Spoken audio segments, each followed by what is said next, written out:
लाडकी बहीण योजनेचा हप्ता याच महिन्यात मिळणार आहे। 35 लाख महिलांना योजनेचा लाभ होणार आहे। लाडकी बहीण योजनेचा हप्ता याच महिन्यात मिळणार आहे।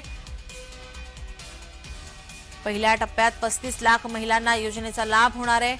मी पण आज बातम्या बघितल्या की 80 लाख महिलांना वगळलं, साधारणपणे 1 करोडच्या आसपास। नाही 80 लाखाचा आकडा आहे। पण मी सांगतो, मुळामध्ये योजना जेव्हा सुरू केली तेव्हा त्या योजनेचे काही निकष होते, वयाचे निकष होते, एका घरात किती असू शकतात याचे निकष होते, उत्पन्नाचे निकष होते, इन्कम टॅक्स पेईला त्याच्यात राहता येणार नाही, शासकीय नोकरी घरात असेल तर राहता येणार नाही, 4 व्हीलर असेल तर राहता येणार नाही, अशा अनेक निकष होते। आपण सुरुवातीला लोकांना असं सांगितलं, महिलांना विशेषतः, की सेल्फ सर्टिफिकेशनवर आम्ही ही योजना तुम्हाला देऊ आणि नंतर याची पडताळणी करू। कारण आधी पडताळणी करायला लागलो तर वर्ष दीड वर्ष त्याच्यामध्ये, आणि म्हणून महिलांनी आपला फॉर्म भरताना दिलेली माहिती ही खरी म्हणून आपण सगळ्यांना ते लागू केलं। पण शेवटी हा पैसा तर काही माझ्या घरचा नाहीये, हा जनतेचा पैसा आहे। त्याच्यामुळे याच्यामध्ये सीएजीचं ऑडिट होतं आणि म्हणून सीएजी हे विचारतात की तुम्ही याची पडताळणी केली आहे का, तुम्ही जे निकष दिलेले आहेत त्या निकषांप्रमाणे हे आहे का, आणि म्हणून त्या निकषांप्रमाणे याची पडताळणी करण्याकरता सुरुवात आपण केली। मग पहिल्यांदा केवायसी केलं। केवायसी करत असताना आपण 2 वेळा त्याला मुदतवाढ दिली, 8 महिने केवायसीची विंडो आपण ओपन ठेवली।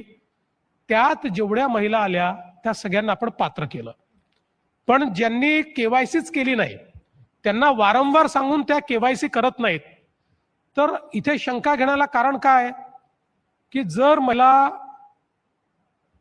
या योजनेकरता अर्ज करताना ऑनलाईन अर्ज करतात, त्यावेळेची जी कागदपत्रे आहेत ती लावतात आणि सेल्फ सर्टिफिकेशन करतात, तर त्या महिलांना केवायसी तर करताच येईल। यातल्या कुठल्या तरी निकषामध्ये त्या बसत नसतील म्हणून त्यांनी केवायसी केलं नाही। आता जेव्हा आम्ही डेटाबेसमध्ये गेलो आणि वेगवेगळ्या डेटाबेसशी जेव्हा याचं कंपॅरिझन सुरू केलं, त्यावेळी उदाहरणादाखल जवळपास 14,000 तर पुरुष निघाले की ज्यांनी महिलांच्या नावाने त्या ठिकाणी अर्ज केला होता। 5 लाख सरकारी कर्मचारी निघाले की ज्यांनी त्या ठिकाणी अर्ज केला होता। 10 लाख असे निघाले की म्हणजे ज्यांचं जे इन्कम टॅक्स पेई आहे आणि इन्कम टॅक्स पेई असतानाही त्यांनी त्या ठिकाणी अर्ज केला होता। जवळपास 4-5 लाख असे निघाले की ज्यांच्या घरी गाडी आहे। म्हणजे एक एक डेटाबेस जशी आपण घेत गेलो, अलीकडच्या काळामध्ये डिजिटायझेशनमुळे प्रत्येक व्यक्तीची माहिती वेगवेगळ्या डेटाबेसमधनं मिळते, ती आपण घेत गेलो।